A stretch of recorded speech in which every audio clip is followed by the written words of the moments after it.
Okay, all praise, glory, and honor is most certainly due to the Most High, the God of the patriarchs, Abraham, Isaac, and Jacob, and peace to the name of his son. I come to you a blessing each and every single time that I can come before you, preach the word of God, and never do kind of a light thing to do so.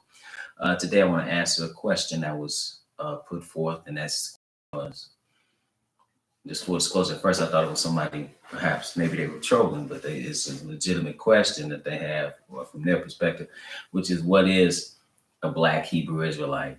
And when it comes to identity, that is important.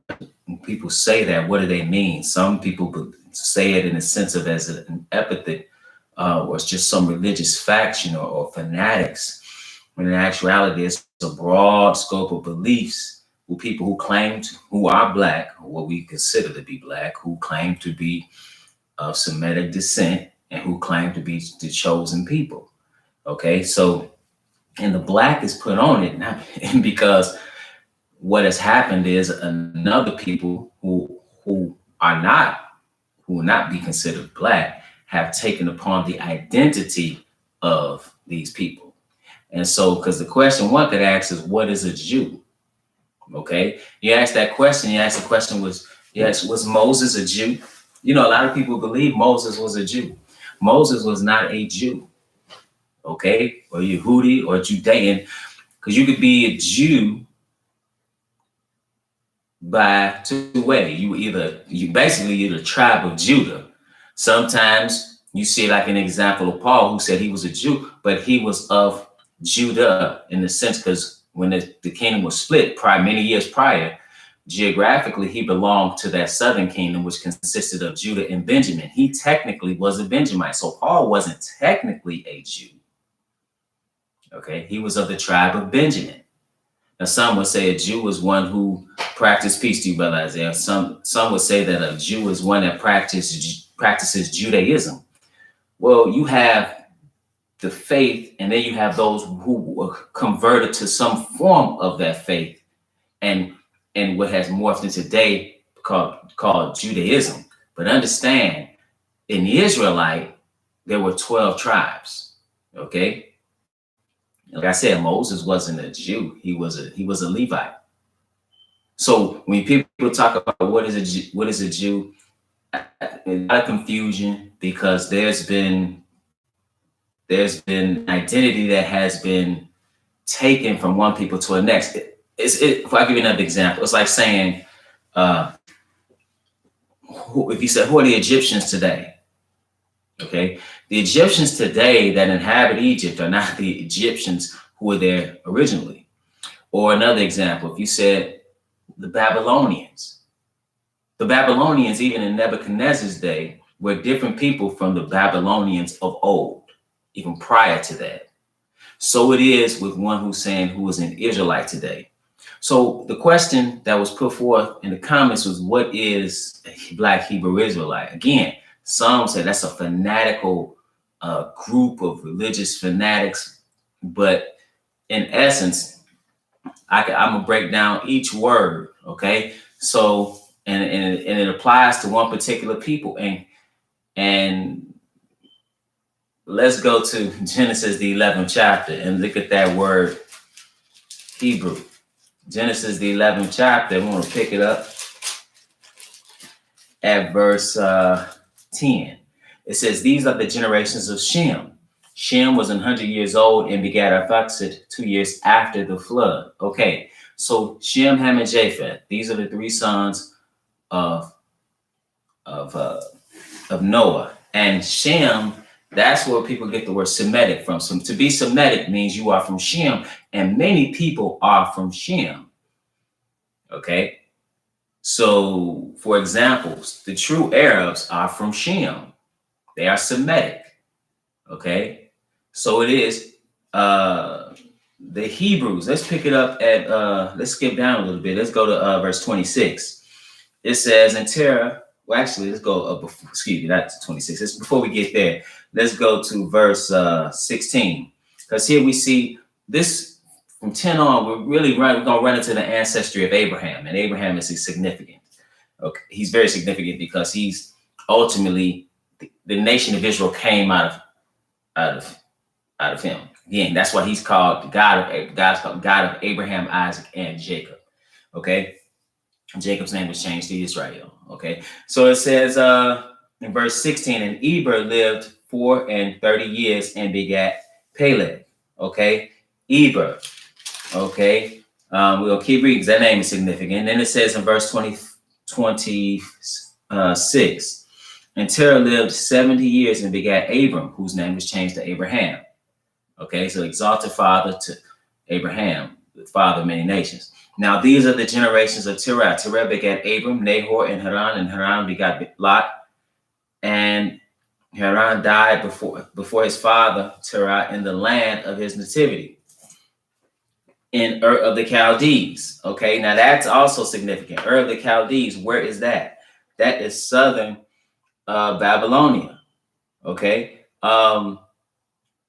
now that's where Abraham was from.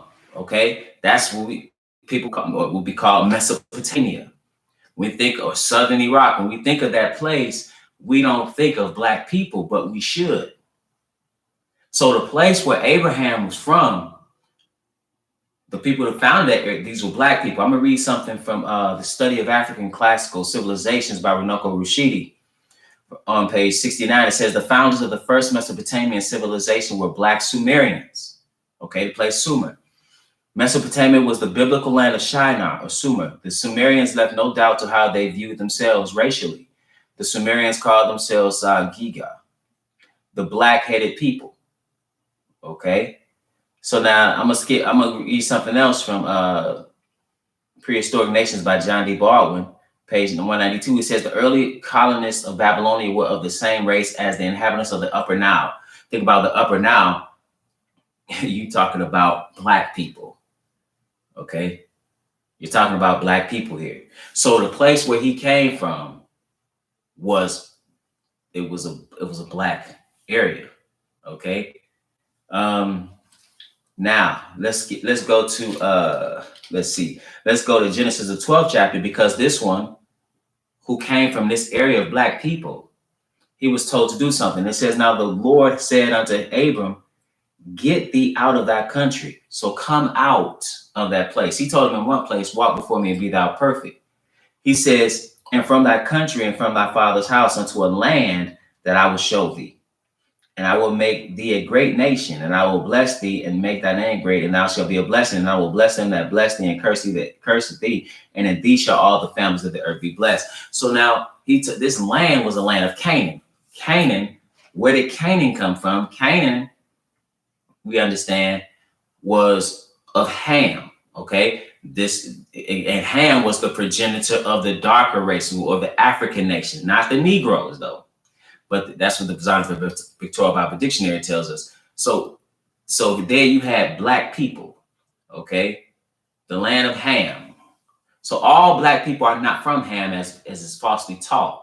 You have black people who are from Shem, okay? Like the Hebrews, okay? So now, and one thing about it was he was a Hebrew, a descendant of Eber. And let's pick it up in Joshua, the 24th chapter. Let's read something here. He was told, the Most High manifested himself unto him. And he told him, walk before me, be thou perfect. And I'll establish my covenant with you.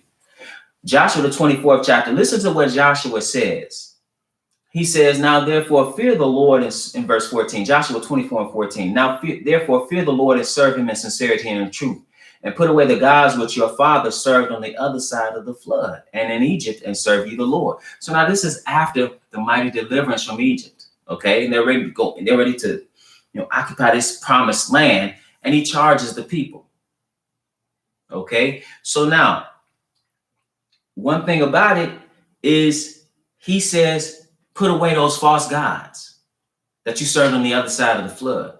What is he talking about? I read some of the lineage of Abram, Terah. His fathers worship falsely. The flood here is referred to, the word there is for a river, okay, that he crossed over, Eber. See, he's a Hebrew because he crossed over.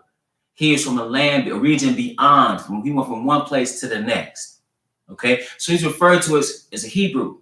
But prior to this moment, when they go into, because he also said, and in Egypt. So now what happened was in the days of Jacob, whose name was changed to Israel, and Joseph, they went into Egypt and dwelt in the land of Goshen. Okay, they dwelt in the land of Goshen, and Egypt is also a black people. We'll get to that in a second. But I want to go to Exodus, the 1st chapter, just to see what they were called. This is Exodus, the 1st chapter. Peace to everybody who's listening. Good to see that. Exodus, the 1st chapter, and verse 7, it says, and the children of Israel were fruitful and increased abundantly, and waxed exceeding mighty, and the land was filled with them. Okay, so now they put up forth a program to control them. You had a program that they were burdened, right, enslaved, and then eventually it was one of genocide to kill the males, because the you are what your father is. The male has the seed. Okay, he sees the soil, which is the womb, and therefore she brings forth the fruit, which is the child. It's peculiar that so-called Jewish people would say their lineage is through the grandmother. That's not, you can't find that anywhere in scripture. The man, you are what your father is, okay? But nevertheless, they are called something. It says in verse 15, and the king of Egypt spake to the Hebrew midwives. Again, they were called, these midwives were other Hebrew. They were called Hebrews. They weren't at this point, they weren't a nation yet. They had not received Torah or the instruction from God. They had not received the lands that they got through war, okay? They are just a large group of people that is growing fast, okay? So he wants them to kill the male children, okay? So they start killing these male children, and you should check out the Shipra Papyrus, by the way, because this can be verified through history, as far as at least them having Hebrews in Egypt, because people say Hebrews weren't in Egypt. They're looking in the wrong time. But nevertheless, because the Shipra Papyrus just qualifies. It doesn't necessarily mean it's talking about this Shipra, but you understand that they had Hebrew servants in Egypt. Okay. Now, so they put forth this campaign of genocide against the male children. And so now Moses is hid as long as his mother can hide him. Then he's sent down the river, because Moshe means drawn from the water. But one thing that the Pharaoh's daughter who drew him from the water said, and the daughter in verse 5, Exodus 2 and 5, and the daughter of Pharaoh came down to wash herself at the river, and her maidens walked along by the riverside. And when she saw the ark among the flags, she sent her maid to fetch it. And when she had opened it, she saw the child, and behold, the babe wept. And she had compassion on him and said, this is one of the Hebrews' children. Okay. One, again, a Hebrew, descendant of Eber, one who crossed over. Okay. The seed of Abraham, who dwelt in the land of Sumer. Okay. Southern Babylon. This is, and again, this is a land of black people. Now you're going to see this further as we proceed. Okay. So now, what happens, long story short, he's raised in the house of Pharaoh. He kills somebody who's abusing one of his brethren. He has to flee. He's in exile. He leaves. He goes to Midian. Okay. He goes to Saudi Arabia. Now let's see how he's described when he meets the priest of Midian's daughters. He marries one of the priest's daughters. He draws water for them. He helps them, and they describe him. Because when he asks, how is it that you come back so soon from watering the flock, they said something in Exodus, the 2nd chapter, in verse 19. It says, and they said, an Egyptian delivered us out of the hand of the shepherds, and also drew water enough for us and watered the flock. That is significant, brothers and sisters, because in order for them to describe him as an Egyptian, or mistake him to be an Egyptian, he had to look like an Egyptian. I'm not going to be mistaken for an Italian. I'm not going to be mistaken for somebody from Scandinavia. I'm not going to be mistaken from somebody from Poland. However, I can be mistaken for the Ethiopian. I can be mistaken for a Kenyan. I can be mistaken because we have similar skin tone. You understand? So it is with this. In other words, the Hebrews had to look like the Hebrews, the Israelites had to look like the Egyptians, and both of these people are black. Now I just showed you where Abraham came from. These are black people. Let's look at I just want to read something here. And this is from Gaston Maspero. He was an Egyptologist. He said in History of the Ancient Peoples of the Orient, the French Egyptologist, he said by the almost unanimous, this is on page 15 of that work, he said by the almost unanimous testimony of ancient historians, they, referring to Egyptians, belong to an African race which first settled in Ethiopia on the Middle Nile. Following the course of the river, they gradually reached the sea. Okay, so now, because they say, because if you read the history of it, it is, it is more likely Ethiopia was first. Okay, Sheikh Anta Diop, he says, peace to you, sister, and peace to Rose, peace to Sister Ruth, Josiah, Nicodemus, Isaiah, and everybody else is listening. Peace to you. He says, Sheikh Anta Diop, in The African Origin of Civilization, Myth or Reality, he says Herodotus may be mistaken when he reports the customs of a people, when he reasons more or less cleverly to explain a phenomenon incomprehensible in his day, but one must grant that he was at least capable of recognizing the skin color of the inhabitants of countries he has visited. Why did he have to say that? Because Herodotus was one of the scholars that Maspero was talking about. Herodotus wasn't the only one in his book, The Histories. He's called the Greek father of history. He said, hey, these people are black.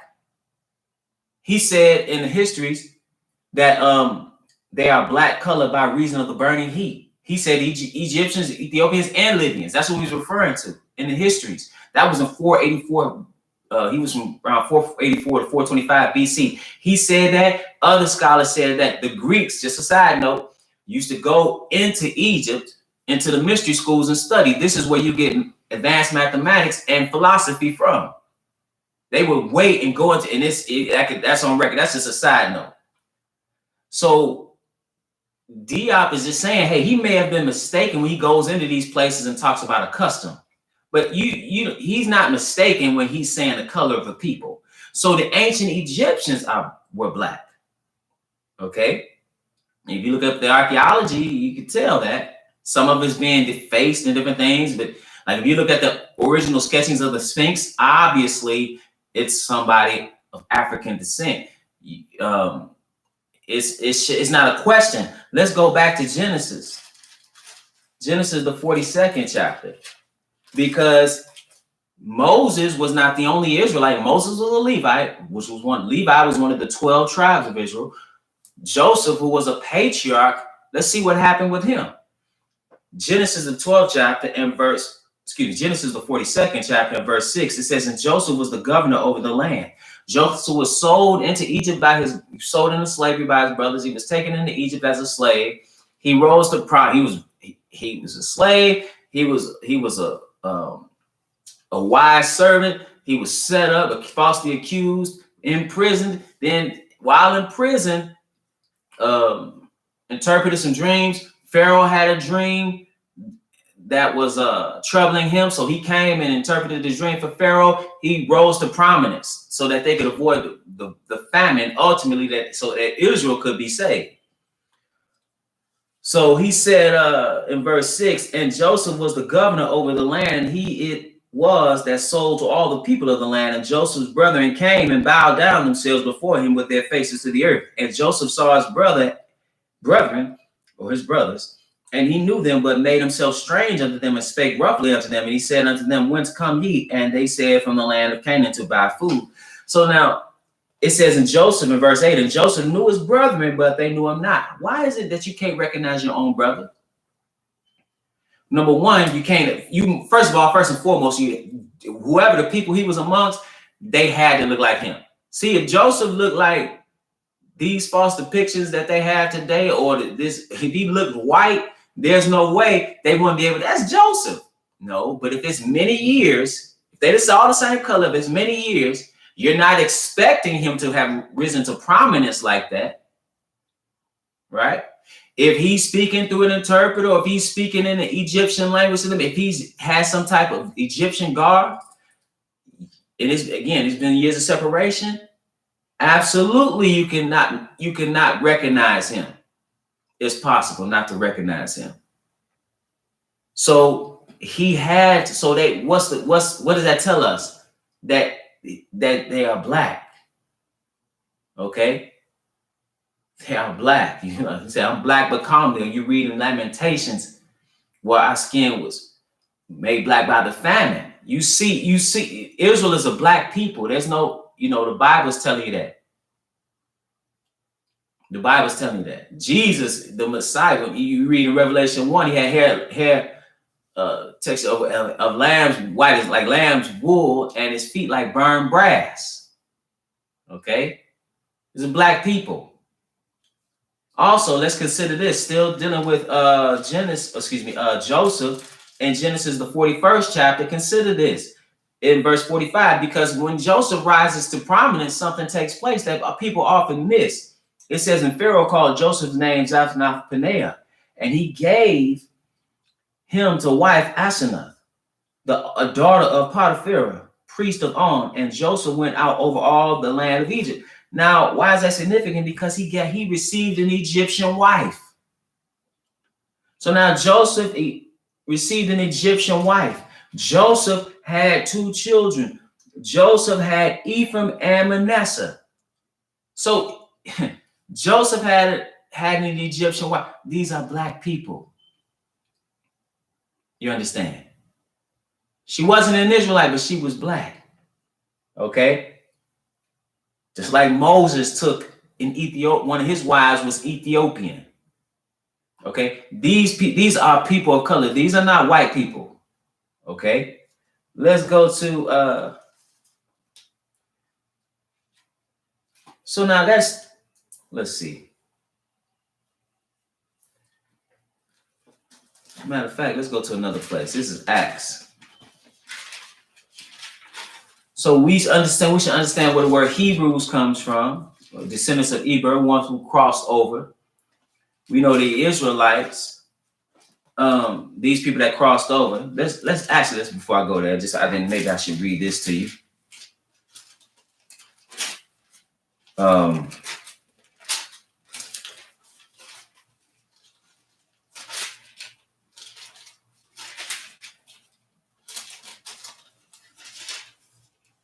This is Genesis, the 32nd chapter.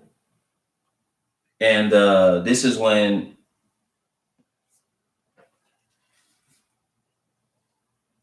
let's pick it up in the ninth verse. Let's see, because he wrestled actually. Yeah, let's see what it said. And Jacob said, "O God of my father Isaac, the Lord which saidest unto me, return unto thy country and to thy kindred, and I will deal well with thee." Okay, so now let's skip down a little bit, because he wrestled with this angel, and he asked him in verse 27. He said unto him, "What is thy name?" And he said, "Jacob." And he said, which means supplanter. He said, "Thy name shall be called no more Jacob, but Israel. For as a prince hast thou power with God and with men, and hast prevailed." So this is where these names are coming from. Okay. So a black, again, that's really something that's been put on because you have another people who have claimed to be this people. Okay. You have another people who have taken on the identity of this people. He tells you he says in one place, he says, "I know the blasphemy of them would say they are Jews and are not, but do lie, which are the synagogue of Satan." Okay. He says in I know that works in tribulation and poverty, but thou art rich, and I know the blasphemy of them which say they are Jews and are not, but are the synagogue of Satan. That's in Revelation, the 2nd chapter, verse 9. You've had other people come and take on that identity. When Israel was scattered into slavery, let's go to Deuteronomy, the 28th chapter, because how is it that these people lost their heritage? Deuteronomy 28 chapter and verse 15. But it shall come to pass, if thou wilt not hearken to the voice of the Lord thy God, to observe to do all his commandments and his statutes which I command you this day, that all these curses shall come upon thee and overtake thee. He talked about being cursed in the city, cursed in the field, cursed the basket of thy store, the fruit of thy womb, flocks of thy sheep. He talked about how your wives will be raped. He talked about how your children will be sold. All these curses will be upon you. And the Bible also tells you curses that every man that hangeth on the tree. You have to ask yourself the question, who's been hanging on trees? That's the accursed of God. The curses came from his people who sinned against him. He also tells you in Deuteronomy 32nd chapter, I'm going to cause to remember something to cease from among men. So other people don't know who we are. We have lost our identity, but we are coming back into it in these last days. And he's going to reclaim his people. All praise to the Most High. Deuteronomy 28 chapter and verse 68, it says, and the Lord shall bring thee into Egypt again with ships. Not that they will go by ships into Egypt, the actual landmass, but rather Egypt, when you read the Ten Commandments in Exodus 20, it says, I'm the Lord thy God which brought thee out of the land of Egypt, out of the house of bondage. Egypt for Israel was synonymous with bondage. Okay, so it said, the Lord shall bring thee into Egypt again with ships, by the way whereof I spake unto thee, thou shalt see it no more again. And there you shall be sold unto your enemies for bondmen and bondwomen, and no man shall buy you. Israel became a nation no longer, ultimately, in a sense of, because to have a nation truly, you need land, amongst other things. Okay. So after 70 AD, when Titus and the Romans came in and besieged Jerusalem, those who weren't crucified and killed right then, those who weren't taken as slaves, went down into the interior of Africa, dwelled amongst those peoples there, remnants of which still exist today. And they even had colonies before that, but nevertheless, they dwelt amongst these people. These were more susceptible to being sold to Arab traders, not just Europeans, but Arab traders, and the surrounding, the people amongst them. These other people, because all black people are not the same, sold them to Arabs, sold them to Europeans. Ultimately, Israel was put on ships taken to these lands. And we dwell in these lands. And we will be in these lands until the second coming of the Messiah, when he's going to regather his people. And right now, we're coming into the knowledge of who we are. So when you say, well, who a black Israelite, black Hebrew Israelite is, the Israelites are Hebrews and they are black. Okay, so I know some people say it in a way to distinguish a people who they claim or deem as radical, or some who have some crazy or insane religion. But in actuality, when you really look at the history, when you read these scriptures, as well as the New Testament even, you can understand that the insanity lies in some people who claim to be the Jews, who claim to be the God's chosen people and are not. And the world has followed this lie. And with that, brothers and sisters, I want to say peace to everybody that's listening. We are the Household of Faith. We are open. We meet every Sabbath at 5925 West 25th Avenue in Gary, Indiana at 1 p.m. Central Standard Time. We live stream right here on the Israel Teach YouTube channel, as well as at www.israelteach.org. That's ISRAELTEACH.org. We have Bible study every Friday night at 8 p.m. Central Standard Time on Zoom. Again, that's Bible study on Zoom every Friday night at 8 p.m. Central Standard Time. The personal meeting ID number for Zoom is 602-961-1318. If you'd like to be a part of our Bible study, the number for that is personal meeting ID number for our Zoom Bible study is 602-961-1318. If you've been edified through the ministry and would like to leave a donation, you can do so on our website, www.israelteach.org. 100% of the proceeds goes to the work of the ministry. And finally, there's books that I've written that are available for purchase on Amazon and other places where books are sold. Into Egypt Again with Ships, The Pagan Origins of Christian Holidays, Killing Back Black Innocence, the program to control African American reproduction from slavery's end to the present day self-inflicted genocide. Hair like wool, feet like burned brass, The Color of Jesus and Burning Truths Concerning the Messiah. Two latest books. For Then Shall Be Great Tribulation and In Defense of Biblical Polygyny. Okay. All these books, again, are available on Amazon, Barnes and Noble, many other places where books are sold. I want to say all praise to the Most High. Peace to everybody that's listening. Brother Isaiah Nicodemus, Josiah, Roe, Sister Ruth, Miss J. Flagler, Brother Joe, Sister Faith, Brother Philip, and Yahuwah's child and Yahushua's follower. Peace. And peace to everybody that's listening. It's the